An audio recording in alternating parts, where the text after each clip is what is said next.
बिस्मिल्लाहिर्रहमानिर्रहीम। अस्सलाम वालेकुम नाज़रीन, तारीख बड़ी बेरहम है। हमारी पसंद नापसंद की बुनियाद पर तारीखी हक़ाइक़ बदले नहीं जा सकते। तारीख़ उस्मानिया दुनिया भर में बड़े शौक़ और तजस्सुस के साथ सबसे ज़्यादा ऑनलाइन सर्च की जाने वाली और पढ़ी जाने वाली तारीख़ है। हर साल लाखों लोग सल्तनत उस्मानिया का तारीखी विरसा अपनी आंखों से देखने के लिए तुर्की का रुख करते हैं।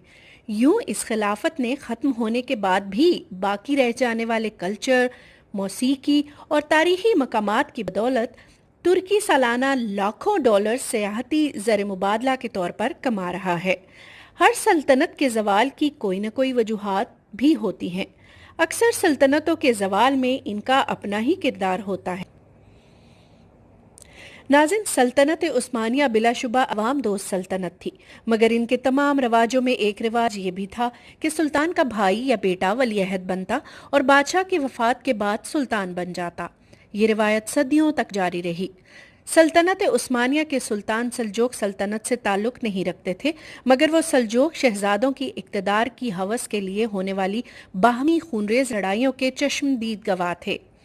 1324 में जब सल्तनत उस्मानिया के पहले सुल्तान उस्मान गाजी ने वफात पाई तो उनके बेटे उरहान गाजी ने अपने भाई अलाउद्दीन पाशा के सामने ये तजवीज़ पेश की कि अजीम तुर्क सल्तनत को आपस में तकसीम कर लिया जाए, मगर अलाउद्दीन पाशा ने इनकार कर दिया, क्योंकि वो इस बात को बखूबी समझते थे कि ये कदम मुस्तकबिल में खाना जंगी का आगाज़ होगा। मगर बाद में पेश आने वाले हालात और वाक़यात, ख़ुसूसन 1389 में पेश आने वाली कोसोवो की पहली जंग ने उस्मानियों के जानशीनों के कवानीन बदल कर रख दिए। सुल्तान मोहम्मद फ़ातेह ने अपना वलीअहद शहजादा जहम को मुकर्रर किया। ताहम जब 1481 में सुल्तान मोहम्मद का इंतकाल हुआ तो शहजादा बयाज़त दारुल हुकूमत कस्तंतीनिया पहुंचकर नया सुल्तान बना। 1512 में बयाज़त की हुकूमत का इख्तिताम हुआ।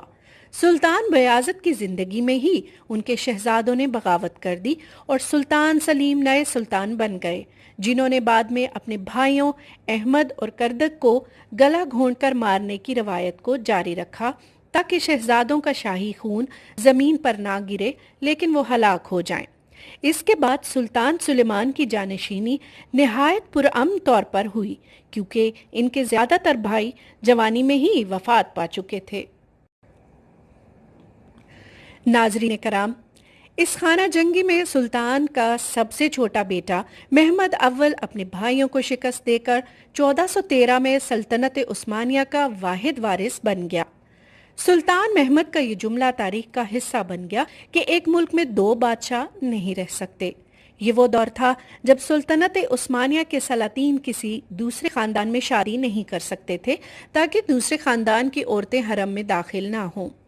सुल्तान मोहम्मद फ़ातेह अपने दौर के पहले सुल्तान थे जिनकी ताजपोशी अपने भाई को हलाक करने के बाद अमल में आई। यहाँ तक कि सुल्तान मोहम्मद फ़ातेह ने भाइयों को कत्ल करने का हुक्मनामा इन अल्फाज में जारी किया कि मेरा जो भी बेटा वरासत में सल्तनत पाए, इसके लिए मुनासिब है कि दुनियावी असूलों को सामने रखते हुए अपने भाइयों को कत्ल कर दे। नाज़रीन, सुल्तान सुलेमान ने अपने भाई अवैस की वफादारी परखने के लिए उनको दूर दराज यमन के इलाके में भेज दिया। सुल्तान सुलेमान के दौरे हुकूमत के आखिर में भी खाना जंगी वाक़ई हुई। सुल्तान सुलेमान ही वो पहले सुल्तान थे जिन्होंने पहली मर्तबा गैर मुल्की ख़वातीन अपने हरम में दाखिल की। इनमें से बहुत सी ख़वातीन ने बेपनाह असर रसूख हासिल किया और सुल्ताना कहलाईं। इनमें माहिदोरा और हुरम सबसे ज़्यादा मशहूर हुईं। दोनों ख़वातीन की बाहमी रकाबत ने सल्तनत को हला कर रख दिया। हुरम सुल्तान ने माहिदोरा के बेटे मुस्तफ़ा को सुल्तान ही के हाथों हलाक करवाया, जो सल्तनत का जानशीन था। तारीख के मुताबिक सुल्तान मुराद सल्तनत उस्मानिया के पहले सुल्तान थे जो इसी लड़ाई की नज़र होकर जान गंवा बैठे। सुल्तान मुराद को उनके दौरे हुकूमत में इतना वक्त नहीं मिला था कि वो किसी को जानशीन मुकर्रर करते। इस तरह उनके बेटों में तख्त के असूल के लिए रस्साकशी शुरू हो गई। तारीखी ज़राए मुख्तलिफ वाक़यात बयान करते हैं। कुछ के मुताबिक सुल्तान मुराद के बेटे बयाज़त ने अपने भाई याकूब को मार डाला और बयाज़त सुल्तान बन गए। सुल्तान बयाज़त के दौर के जाने के बाद चुनाव मुश्किल तरीन हो गया।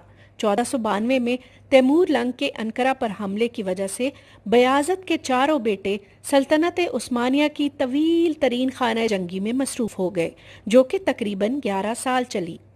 اگلے 20 سال سلطنت عثمانیہ کے لیے خانہ جنگی کی تباہی اور بربادی لے کر آئے۔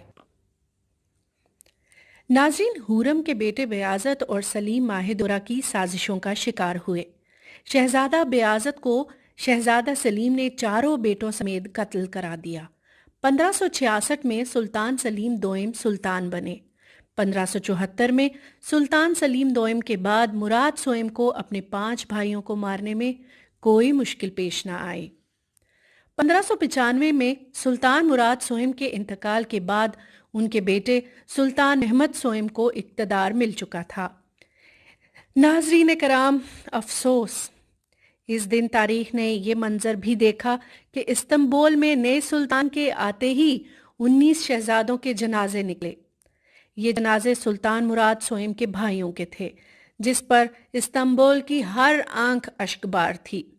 اس کے بعد بھائیوں کے قتل کی بھیانک روایت کو ختم کر دیا گیا۔ سلطان احمد اول جب بادشاہ بنے تو ان کی عمر صرف 13 سال تھی اور ان کے مد مقابل کوئی نہیں تھا۔ اس کے بعد عثمانی سلطنت کو اپنے بھائیوں کے قتل کی اجازت نہ تھی، تاہم شہزادوں کو نظر بند کر دیا جاتا۔ نظر بند کیے جانے والے شہزادوں کی تعلیم و تربیت نہیں کی جاتی تھی، ان کو سلطنت کے معاملات سے بھی دور رکھا جاتا تھا۔ اسی لیے سلطنت عثمانیہ کے وارثین سلطنت سنبھالنے کی فہم و فراست سے عاری تھے۔ تو ناظرین، یہ تھی عظیم سلطنت عثمانیہ کے زوال کی کہانی۔ اب تک کے لیے اتنا ہی، اجازت دیجیے، اللہ نگہبان۔